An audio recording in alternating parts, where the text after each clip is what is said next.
But that's my little spiel on leadership and how I got involved. But anyway, my name is Spencer. I go to a school called New England College, it's actually in southern New Hampshire, right on the border, outside of Boston, about 40 minutes outside of Boston. I graduated in 2008 and played basketball here back in the day.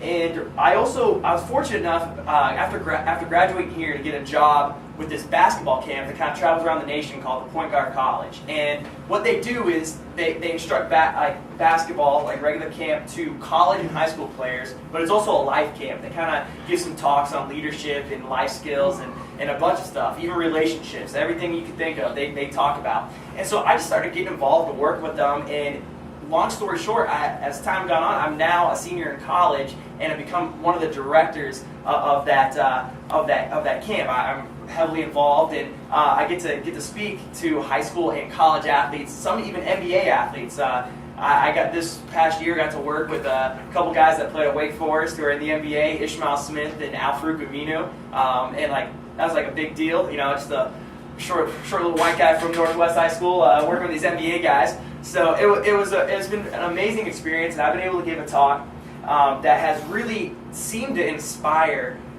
kids your age, student athletes your age.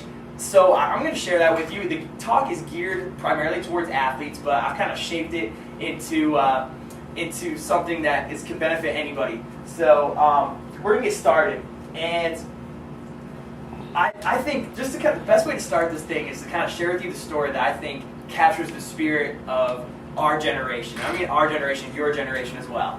And it's about this guy named Larry Walter. Larry Walter. A few years back, about this guy, he's about 35 years old, lived out there in California, out on the left coast, out in LA. And you might have heard this living out there. Larry Walter was this guy, I guess he was a little bit bored of his life, and one day he decided to go to his local Army Navy surplus store. Have you guys ever heard of that, Army Navy surplus store? And so, we do, yeah. And he went to this store and he purchased 38 used weather balloons from the Army. And just randomly. Now, what would you do with 38 used Army weather balloons? Well, Larry Walter decided to take these weather balloons and attach them to a lawn chair. And I guess his agenda was to kind of lazily float up above his neighborhood. And according to the article, it said he wanted to observe the neighborhood from a slightly different angle. So I guess what he did is he got his balloons attached to this lawn chair. He borrowed his buddy's pickup truck to kind of give him some lift. And he brought with him a BB gun, a peanut butter sandwich, and a 6-pack of beer, right? I don't know. So apparently this is what he was planning on doing. He'd have a BB gun and he'd kind of lazily float up into the atmosphere, and then when he wanted to come down, just start shooting the balloons. And then the peanut butter for a nice little snack, and just the 6-pack of beer, just enjoy looking out over his neighborhood. I don't know. So, but according to the article and his friends, they said, he didn't lazily float up into the atmosphere. Oh no. He shot up like a cannon, right? Just straight up. And I guess 2 hours later, the Los Angeles International Airport identified an unidentified flying object at 12,547 feet. So he was about 2.5 miles into the atmosphere. And there was an airplane that was landing at LAX, at the airport out there, and the pilot of the airplane called into the tower, said, yeah, it looks like there's a dead guy in a lawn chair at 2.5 miles of the atmosphere, and he's holding a rifle. So apparently this is what happened. Larry kind of got nervous while he was shooting up into the atmosphere, so he did what he only knew what to do when he got nervous, and that was to drink the beer. So he had two cans of beer, and what little did he know that at the higher altitudes, your blood alcohol content kind of it's magnified. So he had 2 things of beer, and he was knocked out. So it looked like he was dead. So apparently what happened was they got together, they got a helicopter, I guess by some Jack Bauer operation, I don't know how, they got him out of the atmosphere and into the helicopter, and they landed at the LAX airport. And get this, the first people onto the scene once he got to the tarmac in LA, not the reporters, but the police, right, who gave Larry a ticket for obstruction of airport traffic. Isn't that awesome? I didn't know you could get a ticket for that. And then, but after that was the reporters, and the reporters came up to him and they asked him 3 questions. They said, Larry, were you scared? And he said, yes, I was. Yes, I was scared. Second question they said was, Larry, would you do it again? He said, No, I wouldn't. No, I wouldn't. And the third thing they asked him was, Larry, why did you do it? And I love what he said. I love what he said in this article. He said, I just got tired of always sitting around. I just got tired of always sitting around. And I read that article and I just thought to myself, there's something in me that resonates with that. And I'd imagine for some of you in high school, it's kind of like that. At some point, you want this leadership thing to kind of take off. You want your life to count for something. You're going to go off to college. You're going to have to make decisions about how you're going to shape your life, who you're going to become. And maybe your high school career, your whole life, you've just kind of been going through the motions, through the school system, and just been sitting around. And so you might be coming to this point that you want to start figuring out what you want to do and how you don't want to just sit around anymore. So hopefully you don't choose the same path that Larry chose, and hopefully you don't credit me with that if you do. But one of the, like I said, one of the biggest ways for you to kind of take this leadership to the next level will be something I'm going to emphasize in here in a moment. It's a 6-letter word, and I'm going to put it up on the board. It's an acronym, and we're going to get into it in a little bit.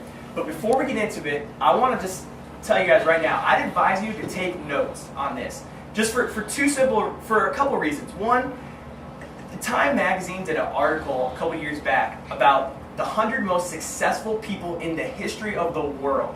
And they tried to figure out what are common characteristics that these people had. And they found that there was only one specific characteristic they had. They all took diligent notes.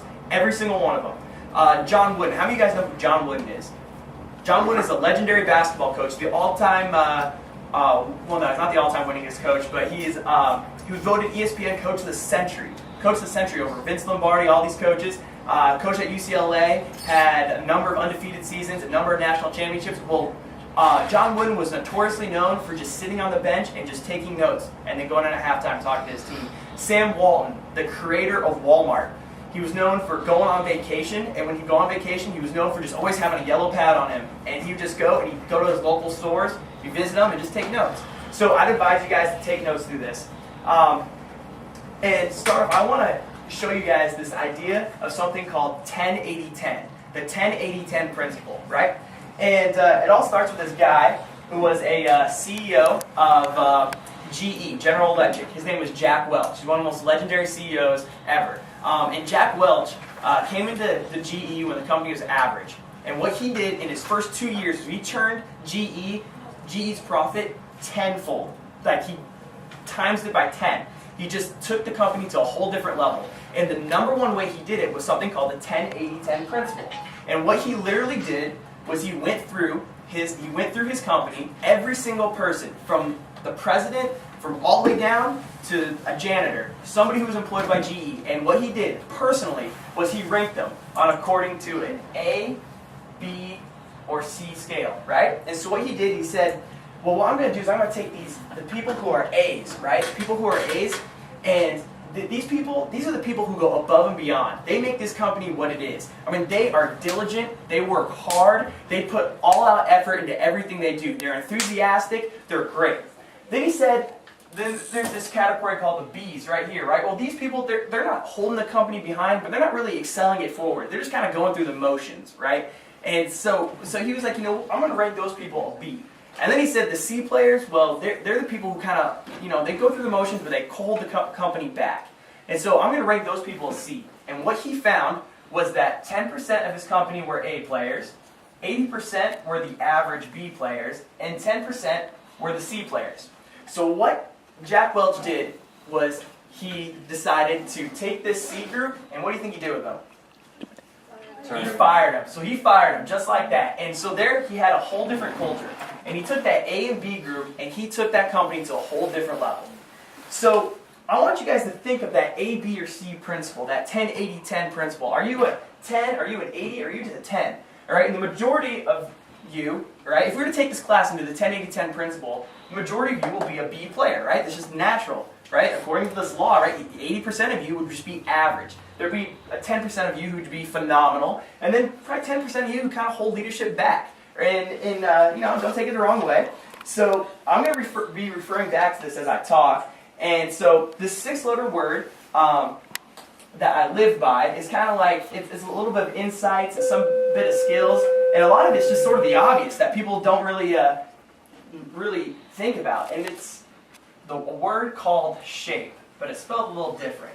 Spence, you can erase those other words on. Oh, okay. That word. Sorry. Sounds good. Well, yeah, We'll give you the undivided void text. CHAPE. All right. So that's how you spell shape. So in case you're taking notes, you have that up there. So the first, it's an acronym, right? So every single one of these stands for something. The first one stands for spirit. S stands for spirit. And when I mean spirit, I don't mean like, there's cheering, like a cheerleader. No. Instead, I mean like bringing energy to every single thing you do in life.